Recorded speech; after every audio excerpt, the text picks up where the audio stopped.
Welcome to our weekly Q&A show where we answer submitted questions live on YouTube on Tuesdays at 2 p.m. Well, hello everybody and welcome to the live show. I'm here with Dougie Fresh. How you doing, Dougie? I'm good. Thanks.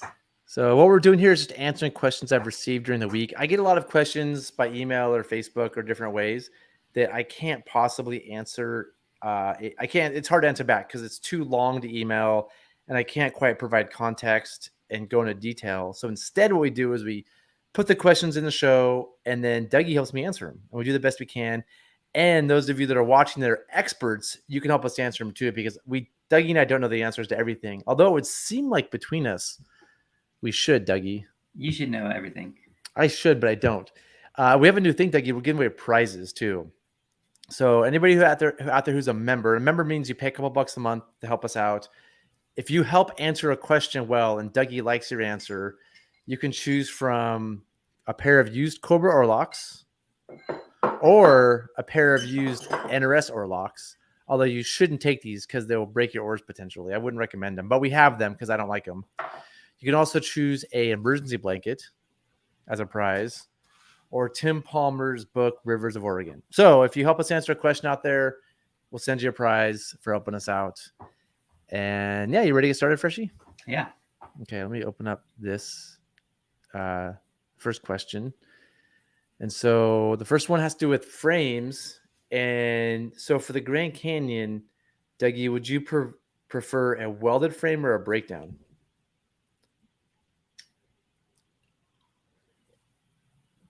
Well, the main reasons for breakdown to me are to move it around, but then also adjustability. So the cooler size, for example, you can move it around, or where you put your feet or your seat, right?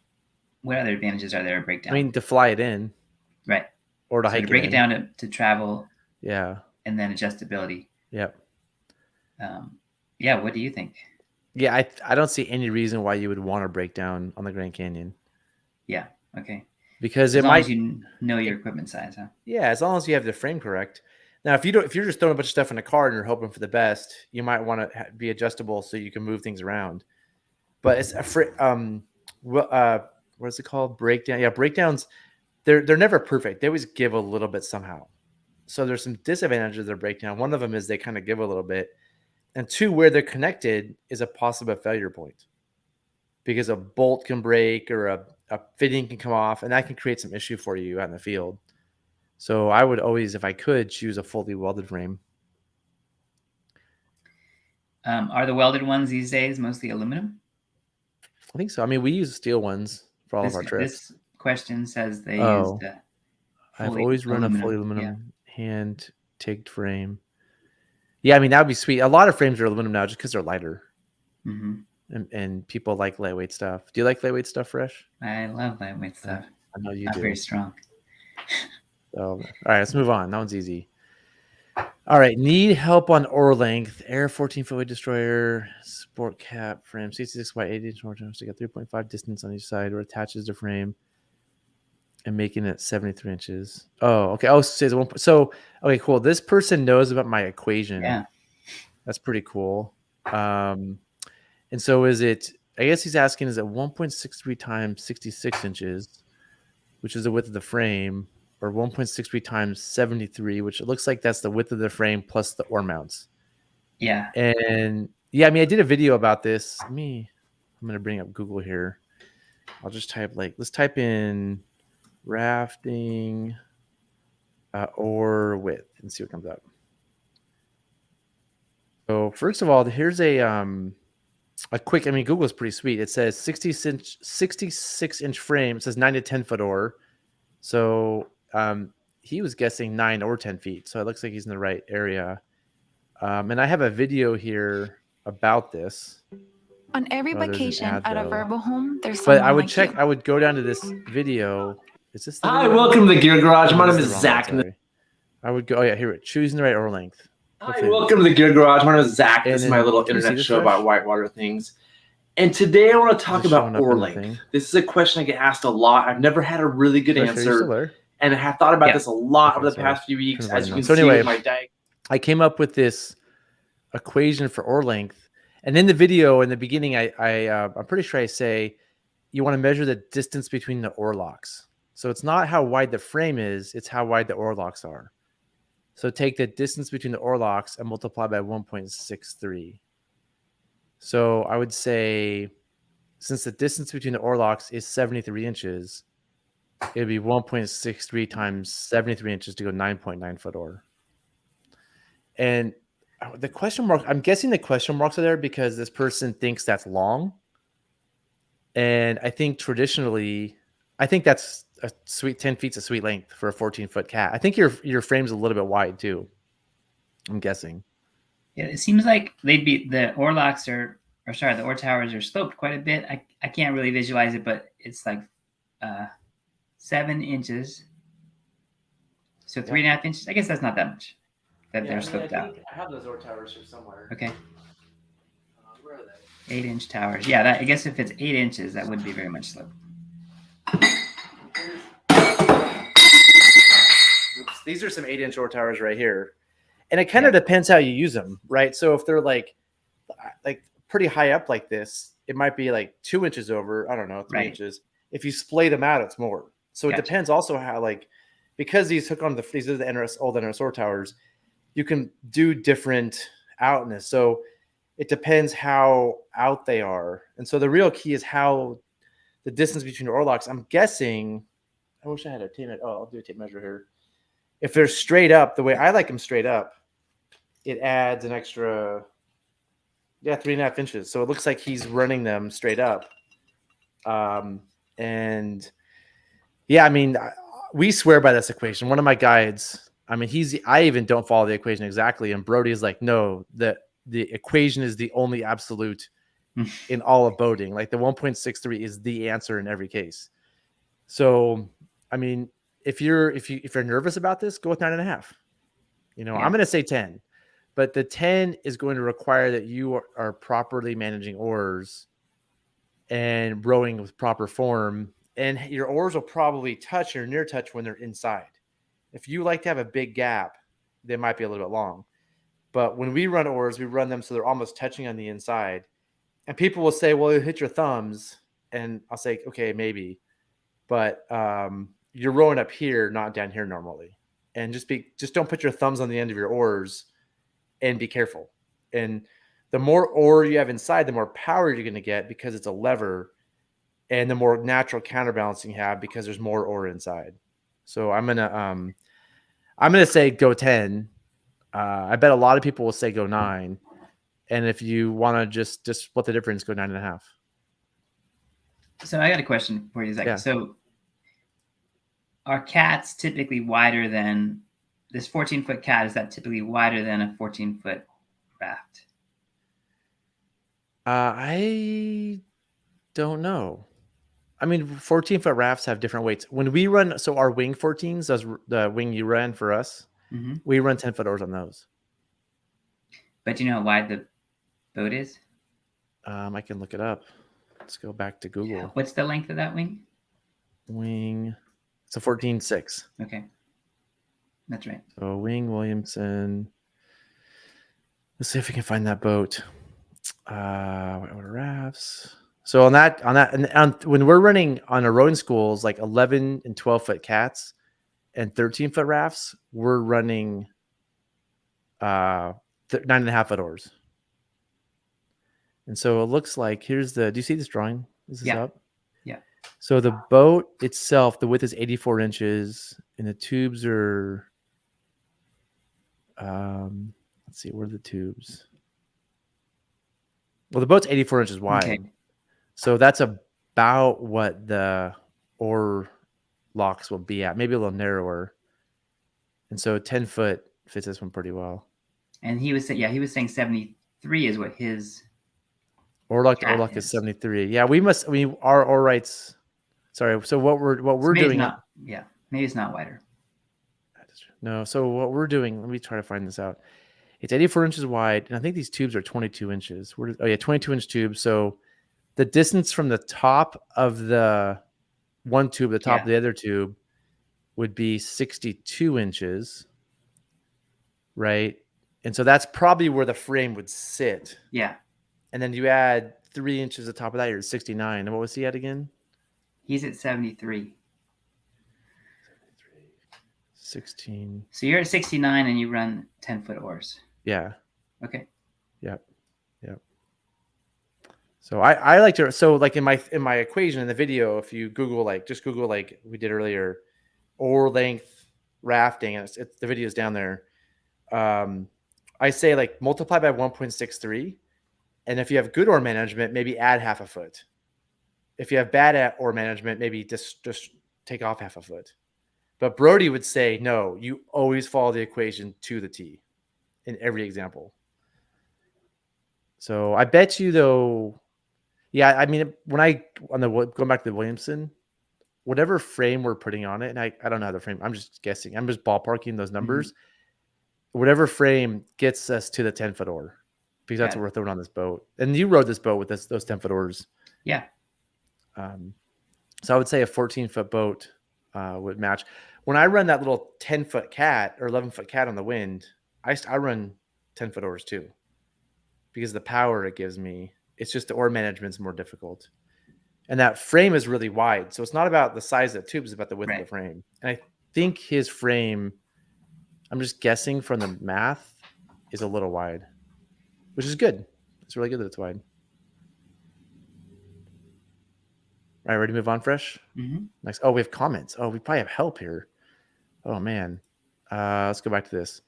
Breakdown with no trailer. Thanks, Mark Rivers. That's Mark Rivers. Have you met Mark Rivers yet? I missed him when he was in town. Yeah, Mark Rivers, come a PT, come a DPT, come a badass.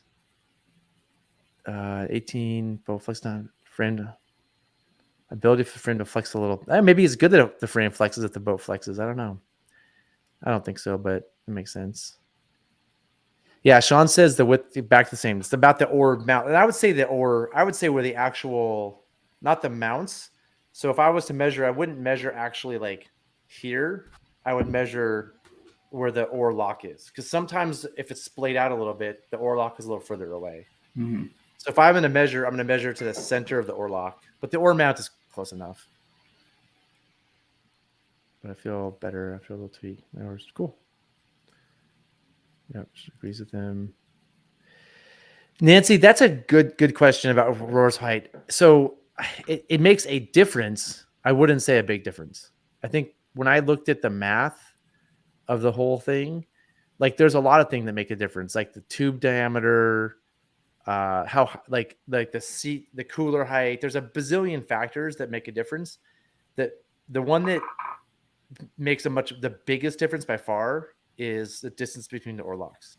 So we could come up with a really complicated equation that has square roots in it and all kinds of eigenvalues and things that you put height and your arm length and all your things. But just to keep things simple, I would just say just do 1.63 times. And then if you're not tall, maybe you sit on a little bit taller seat. That's my best guess. But the rotor's height does make a difference, but I would say not a big difference. What do you think, Fresh? Yeah, that sounds good. I mean, we have 18. So this is based off our 18-foot boats where we're running 11-foot oars. I mean, we have people that are taller than me running that. And we have people that are 5'2", 120 pounds rowing the same thing. And we don't have a different oar length for somebody between 5'2" and 6'5". And everybody does well. I don't sit on a pad on the cooler, so I sit a little bit lower, where I've seen people put pretty big pads on the cooler if they're not tall to help. But again, when you look at if you look at all the factors in that video that I pulled up, I had all the things measured on there that are the factors. I looked at the math of it, and basically everything was a pretty minor thing, but distance between the oar towers or locks was the major factor. Chris, yep, thanks for answering. Williamson, 7 feet wide, 22. Oh, thanks. I'm planning for a frame for 14-inch wave destroyer. I'm going to make it 60-inch wide frame to keep oar length shorter. Cool. Yeah. When I think of cats, I think of distance between the tubes. So I think 36 inches between the tubes. It's a pretty sweet. I don't think of frame width. I think of how far are we keeping the tubes away. And I think 36 inches is standard. And so you either go up or down based on, your own needs.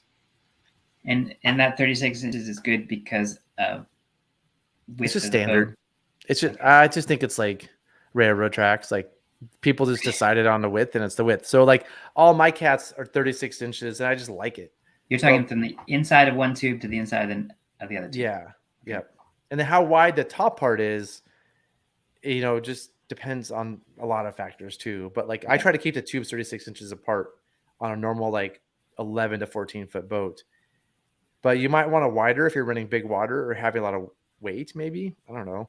You might make it narrower if you're going to run a bunch of hard class 5. So Nathan, who's in California, has a narrow frame he uses for class 5. Aaron, I'm glad you got the oar locks. Nice job. Thanks for helping us out. Or parlay, yeah, I got that. That's where the locks are. Sorry, dude. I think, Dougie, this is Dan Cole's son. Oh, yeah. You know that? Yeah.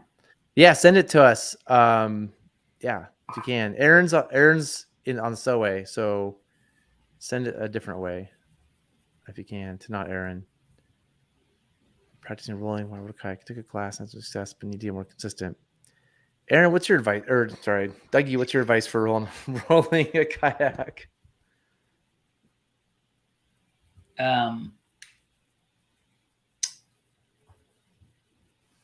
I mean, there's some good videos out there. Mm-hmm. I haven't looked in a while, but I remember about 4 years ago I looked and there were some helpful ones. I forget the guy's name, but he was a famous kayaker. Eric Jackson? No, it wasn't him. It was a guy that did some sea kayaking as well. I can't remember who it was. But yeah, some of those videos and just a lot of practice, and maybe have somebody watch you while you're in the pool. Goggles, earplugs help a ton to just get comfortable moving upside down and watching where your blade is, and I just like earplugs for being comfortable. Yeah, practice. I know that like I generally do more of a C to C, and I'm trying to go to a sweep. So yeah, just lots of practice. One thing my roll is hurting, and somebody told me to put my arm in when I roll, and my roll got way better. Just like a little technique. Somebody saw me rolling, like, just a smart thing. I would say there's a lot of classes out there that with like new instructors, and the new instructors are still sort of figuring out how they teach. Find somebody who's been teaching for a long time and teaches a lot, and learn from them. Like pay extra money, go to a seasoned instructor. They'll dial you in. I think that's the key. And then I think yoga helps too. Being flexible helps a lot. But pool time for sure. Yeah, and just reps. But if you're getting reps doing the wrong thing, that's not good. Right. So if you learn from somebody who just passed their ACA instructor course, who kind of knows what they're doing, and they're showing you some things that aren't quite right, if you keep doing that over and over and over, you could make it worse. So I would like get your form, make sure you're getting good quality instruction, and then do reps.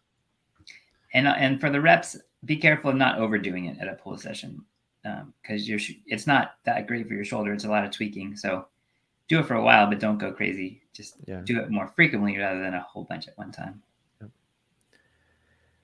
Rower torso height does make a difference, but it's lower. Yeah, that's exactly it. Like we could come up with some crazy complicated equation involves every possible thing, but really that distance between the oar locks overcomes. It just trumps everything by quite a bit.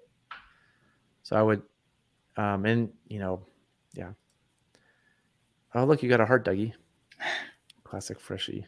All right, we move on from. Oh, here we go. Here's one more. The distance between the oar locks, divide by 2, multiply by 3. Starting point is 9.5 on wave destroyer. When you separate oars, while level, there should be a half inch between oars.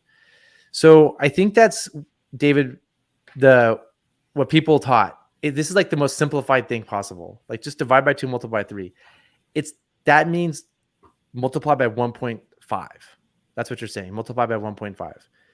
And I think that's just like, in my opinion, what people said when they didn't really know what to say. It just makes sense. Like if you look at it, it turns out that gives it the oars are a little bit short in general by people that do that. So instead of multiplying by 1.5, multiply by 1.63. I think that's the starting point I would go with. And then when you're separate oars while level, there should be half inch between the oars. I think that's reasonable. Yeah, I agree with that. Yeah, that's pretty good. I think I see a lot of people like when they're doing that like 6 inches between oars. It's really hard to row like that. Yeah. Sometimes I'll do an inch or two. Sometimes I'll overlap. I think half an inch is like a smart amount. Yeah, but don't be afraid to overlap if you have good oar management either. You get a lot of power if you can run overlapping oars. All right, Fresh. You ready to move on? Yeah. Bread. All right, here we go. Let's say I flip my boat. Where do I want the bread to be? Dry box. Dry boxes are leak slowly. NRS. So there's this box that's the NRS quote dry box. There's a Husky dry box and it leaks. I mean, I would say if you flip, realize you might lose the bread. I mean, if you really want it to be ready to be waterproof, get a Pelican box. If you can live with soggy bread because you flipped, then just do something. Just use like a normal dry and quotes box. Yeah, putting it in a plastic bag with a garbage bag with a knot around it will keep it a lot drier too. There you go. In the box. Yeah, so we do that sometimes. Put the bread in a bag, knot it, and use the trash compactor bags are even better. Those trash compactor bags are thicker, and put that in a dry box. That's a good idea, Doug. I was just gonna say deal with wet bread.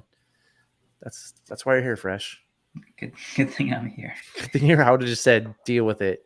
I forgot about that. It's a good solution. And if your bread is in a plastic bag already and it's in a dry bag, it's probably going to be fine. It's probably going to be fine. You mean in a plastic bag? If it's already if your bread is already in like a twisty pasta bag and then it's in a dry box, it's probably going to make it. But then if you really want to be careful, the trash bag is a good idea. Yeah. Or if you just, like I said, if you're just like have to have dry bread, get a Pelican box. I think the Pelican box is the only, that's the box I'll put my camera in. There's nothing else I'll put my camera in. So they're actually waterproof. I'm going back to oars, borrow with friends to try out. Yeah, I mean, if you can try a few oars out, that's sweet. But not everybody has that luxury of just friends with a whole set of oars. When we teach classes here in Head River, when I do private classes, I bring a couple extra sets of oars. I'm like, try your oars out. Now try this. Now try that. And that's where I get, the 1.63 comes with. I know what people normally pick. They show up with their oars. They're almost always 6 inches to 12 inches too short. I give them the right oars and say, just try them. And they always like, yeah, this feels right. So for me, it's from trial and error for people just trying the oars we bring to classes. And part of the reason I came up with the equation is because I so regularly have people show up with the wrong size oars. I give them my oars. They try these. They love them. And then they're like, how do I sell my oars? I'm like, oh, Craigslist, I guess. So a lot of people that take our classes end up selling their oars. So that's why I put the video out to help people hopefully pick the right oars. It's very important, but more important is where do you place your stoppers or clips? It is very important. Where do you place? Yeah. I think once the oar length is right, you put the stoppers as the clips so that when your oars are down, they're about half an inch apart. I think it's not, we have some discussion about that, but it's about the same. 4 inches in nipple level, but this can make the level measurement overlap. Yeah. So David's saying the distance between the ends, I think I agree with this 100%. I think 4 inches in nipple level is a little close. I like to be doing a push-up. So like my hands behind my shoulders where I would do a push-up because I think you're strong there. Like if you do narrow push-ups, you're not as strong. It's more triceps. And if you do wide, you're exposed to an injury. So like I'm thinking like hopefully in front of the shoulders, they could do a push-up.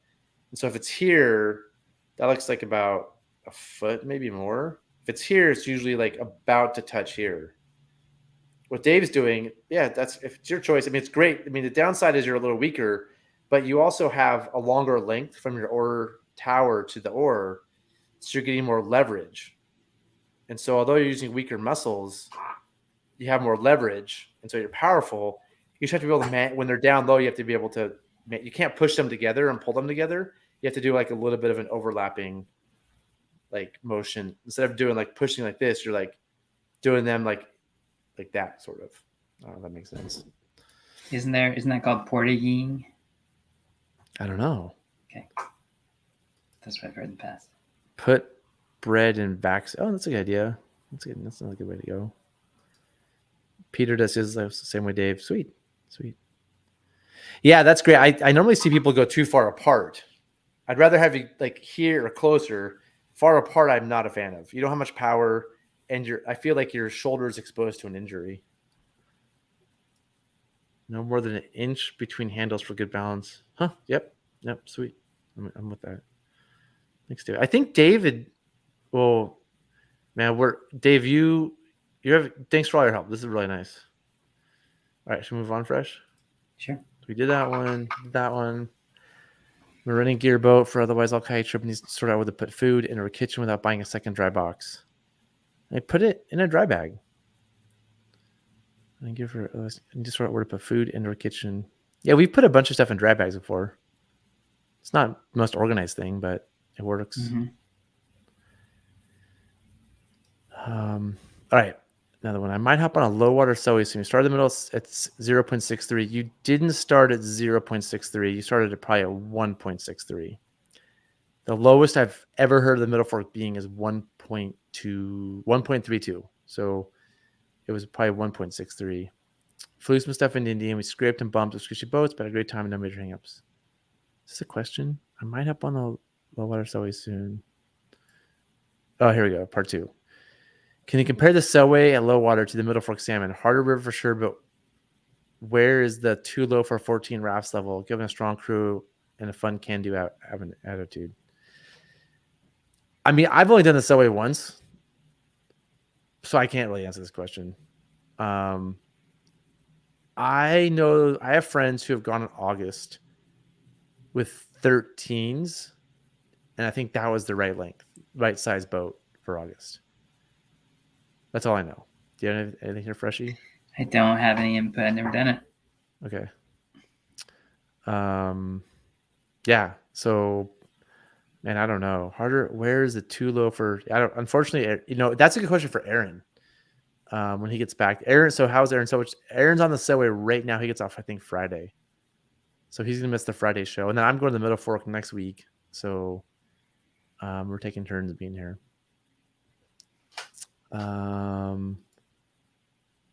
Dave, I missed running the wind with you, man. Hopefully we can get back out there.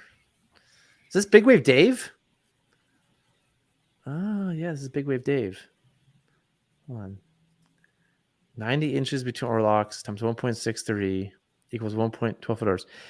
Yeah, I mean, so Barrett, I would never recommend an oar longer than 11 feet.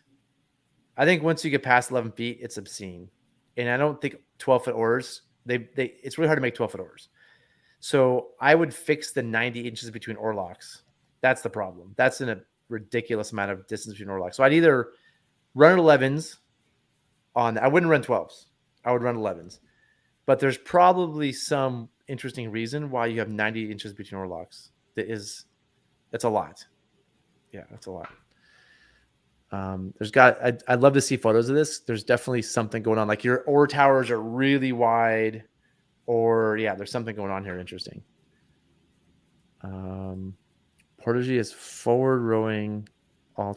So is this Portage like this? Is Portage? Okay, got it. So what I'm thinking of is like right behind each other. So you're rowing like this.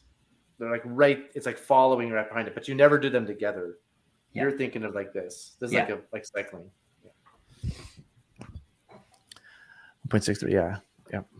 I mean, if you can run I think going back to this question. Oh, here we're here right now. I think the key is like strong crew with a fun can-do attitude. I think a strong crew with a fun can-do attitude can do pretty much anything. If you're a weak crew with a can-do attitude, that's a problem. And if you're a strong crew without a fun can-do attitude, that's a problem. But I mean, if you're a strong crew with a fun can-do attitude, you could probably get 18-foot boats down the river. Just let a lot of air out. You're going to be fine. Sean, thanks for that history lesson too. That was interesting. The Portage one? The Portage, yeah. Fisherman in here before a long time. Sweet. Always a good, I mean, shred it. I mean, yeah. It's interesting because I don't like small boats for low water necessarily because like it depends on how much stuff you bring. If you want to shred it and go like super ultra light, that's the way to go. But if you're going to bring the same amount of stuff, no matter what boat you bring, I'm going to choose the bigger boat. Like I'm not going to bring. So if you couldn't go, if you're a shredder and you're like in a super light sleeping bag, barely any clothes, flip flops for the whole trip, maybe some like in river shoes, backpacking food, whisper light stove, the shredder's great. But if you're going to go regular river trip fashion where you have a cooler of beer and a big stove and steaks and all the stuff, you really, it's hard to shred it. That's when like a 14 or a 13 is the way to go. Oh man, this is Big Wave Dave. David, are you still boating? Are we going to get together and boat the win this winter? Sure miss paddling with you, man. Is there a rule of thumb for position 4 and aft regards to oarlocks for rowing? Position 4 and aft. Do you have an answer to this, Dougie? Nothing more than feel, I think. Do you know a distance from your hips or something? From your knees? Is he asking? I don't think seat. I think. Oh, like, yeah. I mean, I don't have a good answer for this. I think I've heard people say at your knee is a good level. Like when your knees are there, like put them about your knees, you're probably fine. I struggle with this a little bit. I just do it by feel too. I don't have a good answer, but if they're closer, it's hard to ship. You can't get the oars by your body. Mm-hmm. If it's too far away, you're kind of like you're struggling a little bit. So I think just what feels best. Forward. Yeah. Yeah. I rarely, like a lot of people now, Dougie, row on a seat. They sit in a seat and they're always in the seat. And so the oars have to be fitted perfectly. Dougie and I have done most of our rowing like sitting on a cooler or a slant board where we can adjust our bodies to where the oarlocks are. So if you're on a cooler, you can sit a little more forward, a little further back, and you can adjust your body to where it fits right. Where when people are sitting on an exact seat, they want to get this perfect. And the best rule of thumb I've heard so far is put your oarlock about where your knees are. And if you can't ship, if it keeps hitting your life jacket, spin, like move your body over when you shift. But if it's really bad, then move them forward a little bit. I think what do you think, Fresh? Yeah, you can move forward. You could spread them out a little bit too if you need to. Hopefully Blood answered your question. If we didn't, send another one. Go Fat Cat, liquor instead of beer, basic. Yeah, I mean, Mark Rivers knows what's up.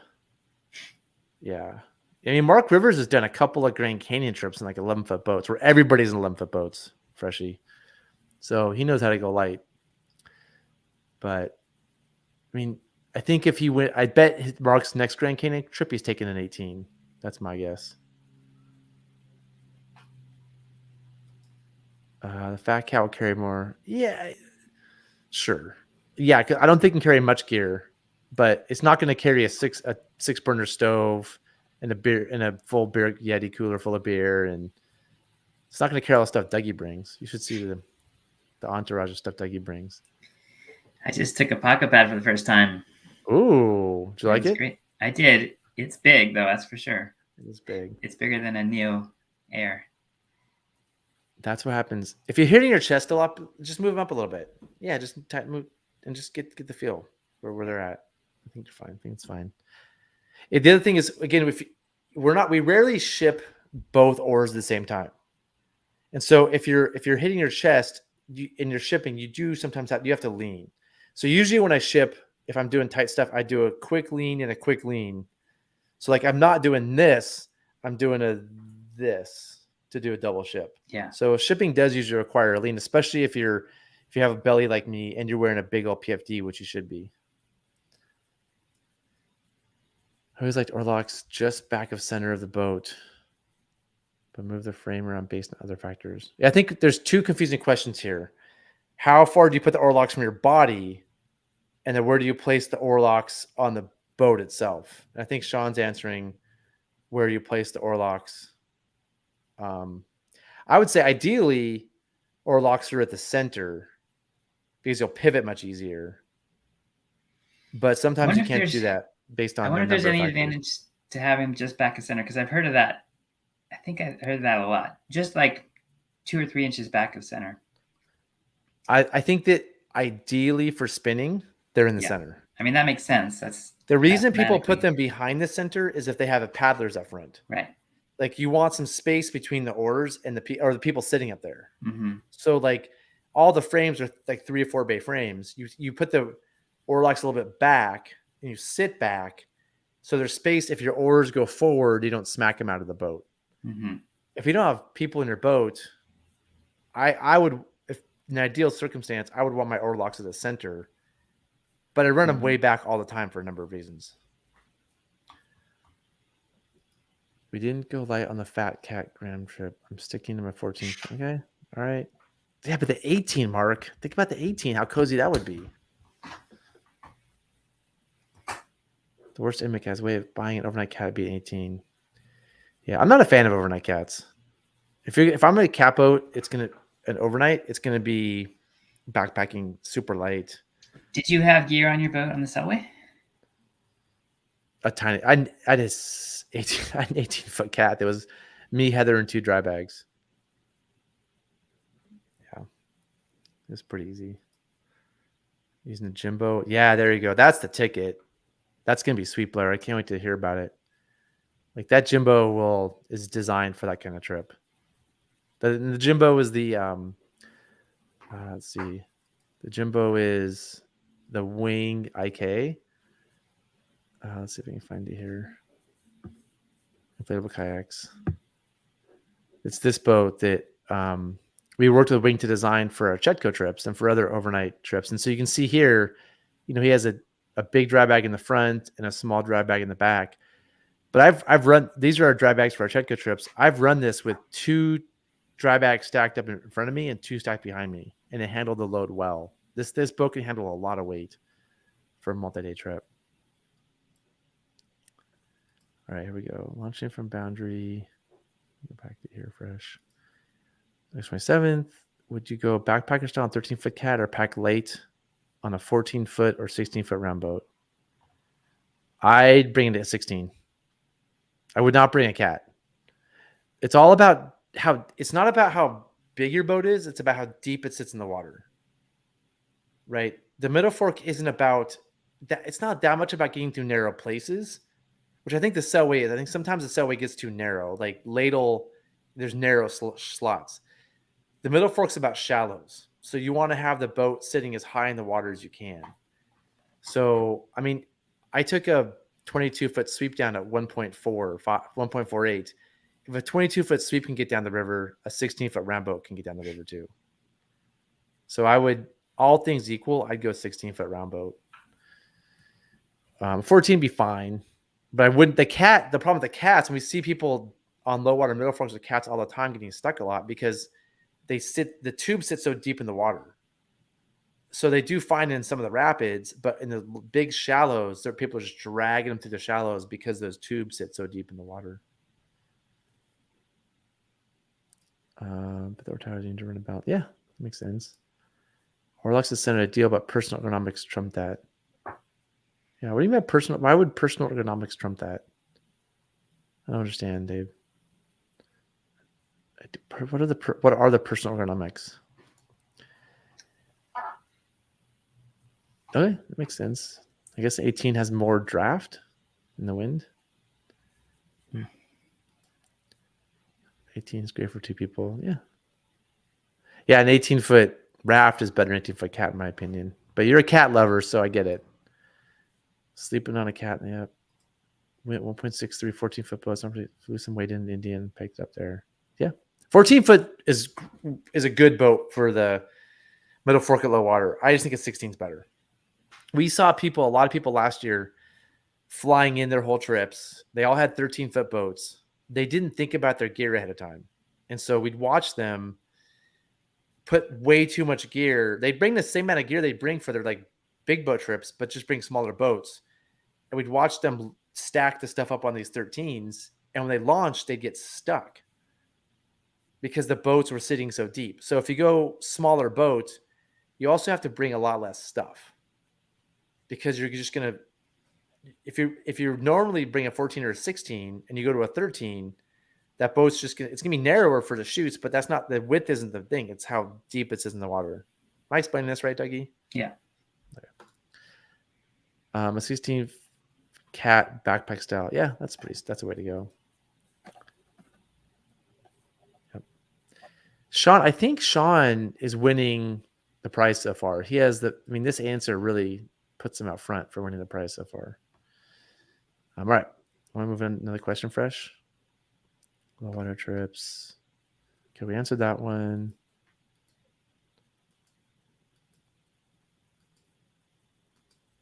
I think there was one more question.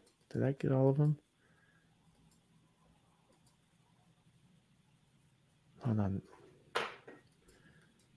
There's one more question about low water middle fork trips that I don't see on here. And so I think we've already kind of answered it. Like what boat? I think the question was if I have guides. So low water middle fork. Somebody watched one of our videos about how we ran low water lines. Let me see if I can find one of these videos. Low water. I'm just going to Google here. Let's go to this. I'm just going to Google low water middle fork salmon. And we have a bunch of videos for rowing the middle fork at low water. We'll wait for this video. Oh, so front. Yeah, I mean, in that cat boat, I can skip this ad. In the this is weird. It's a video of me doing a video. Let's actually switch videos. That's weird. There we go. This is my low water thing I did. Let me see if there's some video of low water runs. So if you're watching any of our videos at low water, it's not even there either. It's very fresh. Anyway, if you're watching the videos of us running low water, here's a good video. This is a good video too. We'll have this going on in the background while we answer these questions. So somebody asked about our videos and our yellow boats. What size are they? They're 18s. And so we take 18s down the middle fork at all flows. Even last year down to 148, we had 18s. And so in this person's question, she asked if my guide friends all say take at low water, take 18s. The people I'm going with say take 13s. And so I'm going to agree with the guides in the 18s. And again, it's about draft. Like, it's not about how wide or narrow your boat is. These boats will fit through all the channels. If a sweet boat can fit through the channels, the rafts can fit through a channel. The problem is the 13s, if you put the same amount of stuff in a 13 or an 18, the 18 is going to sit higher and it's going to go over the shallows better. So like right here, this is First Bend Rapids. You can see this guy, it looks like he's in a 13, but he has a lot of stuff in there. And so he's, there's just boxes and things everywhere. And so all these little shallow rocks, the boat's wide. I mean, there's plenty of width, but it's all these shallow rocks that mess you up. And so if I have to choose between a 13 and 18, I'm going to choose an 18. I think most people would like a 16 and just run it soft. Again, the 13, I would only do the 13 if you're going to leave a lot of stuff at home. If you're going to, because you're going to put those tubes deeper in the water and you're going to get stuck on shallow rocks as you go, either in rapids like this, or there's all these sections where there's just the river's really wide and there's just like 1.5 inches of water over the whole river. And if you're deep in the water, you're just going to be dragging your boats through those shallows if it's sitting too deep. All right. Hopefully I answered the other question. I thought it was on this list, but it's not because we had been invited on the last one for trip launching 83. Yeah, that's what I'm saying. That was probably an 8. Let me Google this really quick. Advice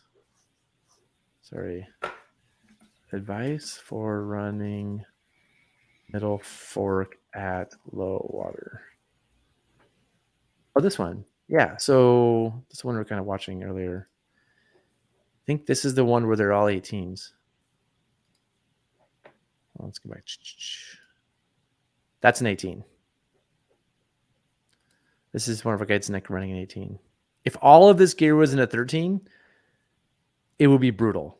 So if you took everything in this boat and put it in a 13, even Nick, who's a great oars person, knows the middle fork really well. Nick would have had really a tough time. This is stiff, heavy, 16 foot. You still recommend the middle fork.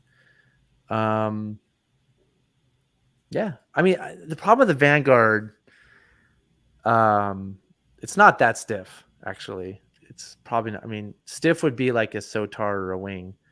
The Vanguards are PVC. They still kind of give a little bit. The problem with the Vanguard is, especially if it's older, it's easier to put a hole in the Vanguard than other boats. And so the size is fine. The boat's fine. The design's fine.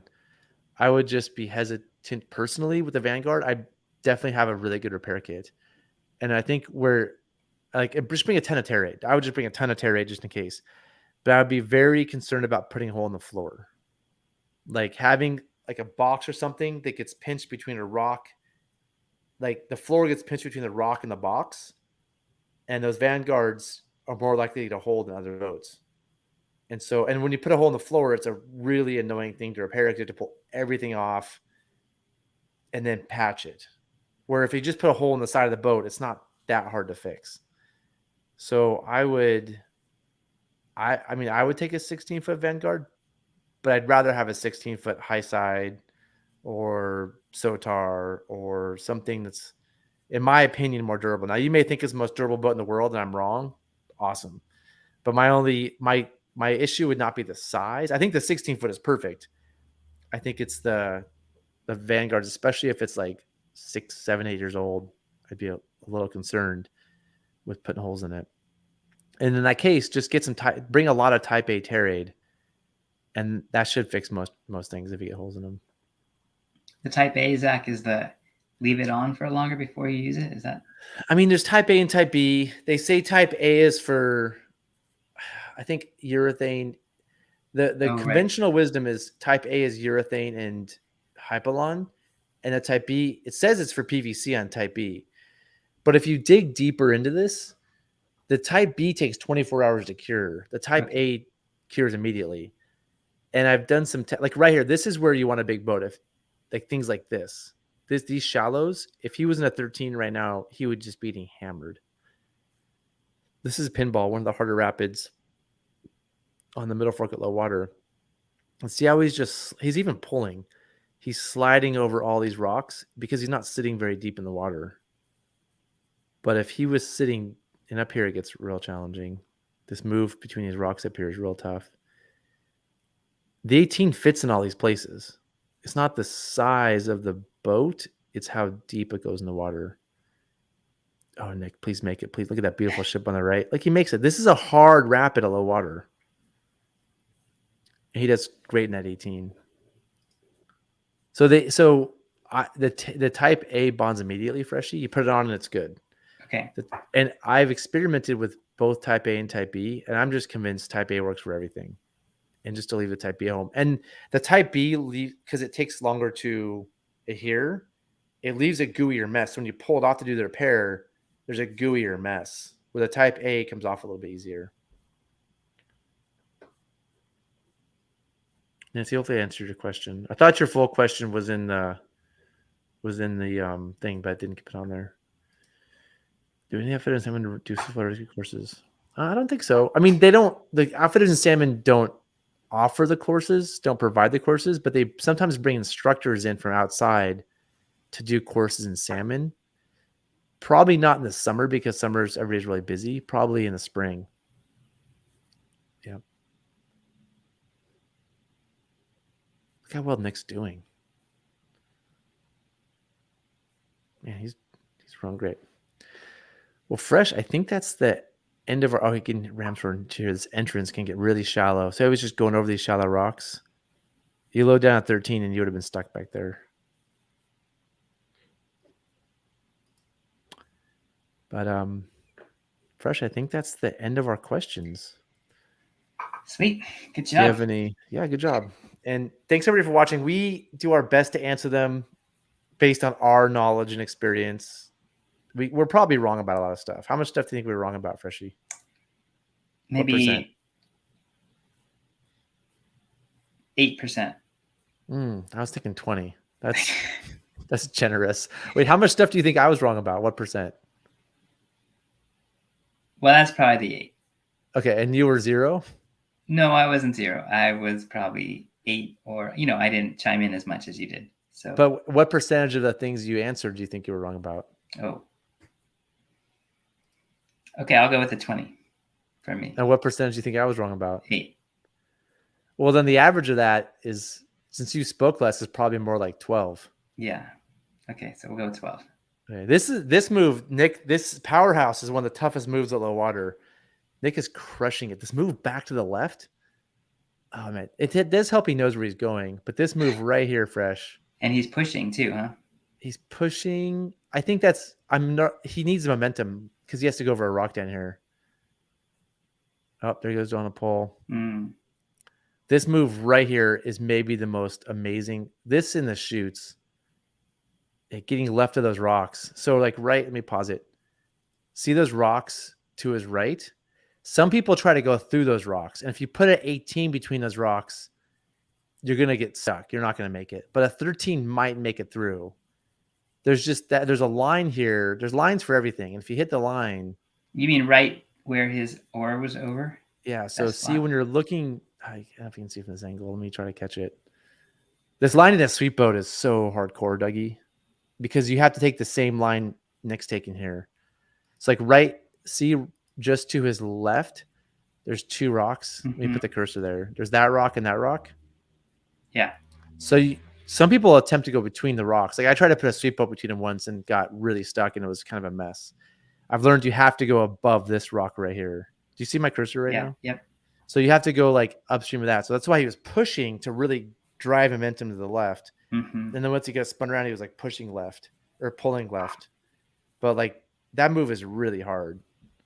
Where this is a case where the 13 would probably fit between those rocks, but the 13 would have got stuck upstream a bunch if it was loaded down.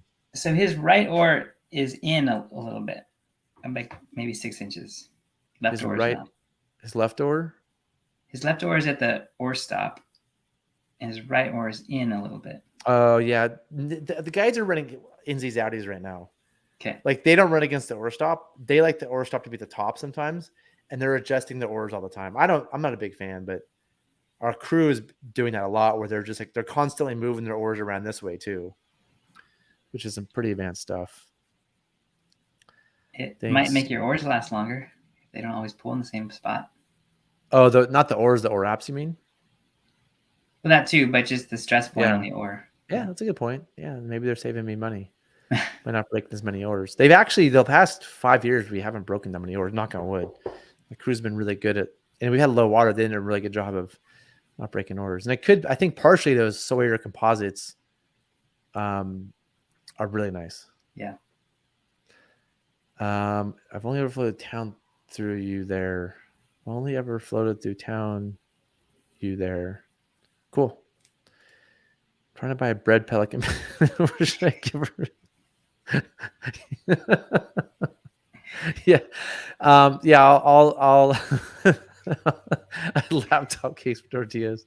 That's funny. Yeah, thanks, Sean. Thanks for being a prize. Oh, hey, Sean, I think you won the prize. So Sean, if you email us, because you were the best, isn't Sean the person who helped us the most? Yeah, Sean, you can choose between you can use between Cobra or Locks. I'll play this so you guys have some entertainment while Dougie and I finish up. You can choose between Sawyer Cobra used Orlocks, or, which I'm not a big fan of the Cobras, that's why I'm getting rid of a bunch, or NRS Orlocks, which I highly do not recommend. You should not use these, but if you do want some, you can win these. It's a good backup, maybe. I think these would look really like they make a good paperweight, or like at home if you want to like put one in somewhere. They're not flexible enough, so oars break. They're not flexible at all. So when the oar goes in here, it doesn't give; it just snaps. So I know this because I had some friends who were running Sawyers last year with these oar locks, and they broke a bunch of oars. And we found out that these don't bend, and so the oars will just, if they get a lot of force on them, they'll just snap. They won't give it all, and you can't adjust them. They're like set at this size. You can't make them wider or narrower based on your things. You can also win an emergency blanket, which you may need, or you You can also win Tim Palmer's Rivers of Oregon book, which I'd recommend that one. But just contact us with what you want and your address, and we'll get out to you, Sean. Thanks for helping again. When not paddling jumbo, when not paddling, what's the pivot and the stern leading? Yeah, a lot of kayaks do that. Yep. I don't know if all IKs do that, but oh man, another ad. I should have used my free account. What do you think, Fresh? Like sometimes you're paddling a kayak, if you don't keep it straight, it likes to spin around. Yeah. Yeah. It's all about that last stroke you took and momentum. And the longer the boat is, the more likely it is to do that. And it depends how you load it. You know, if you're super front heavy, it probably is more likely to do that. If you're, I'm guessing, I don't know. I have to think about some more. Hydrodynamics. But I think the longer, it depends on what kind. If you have displacement hull or a flat hull, maybe it's a ducky. Okay. So does that exist? I was extrapolating to all types of boats because like sea kayaks are super long and they'll go straight forever.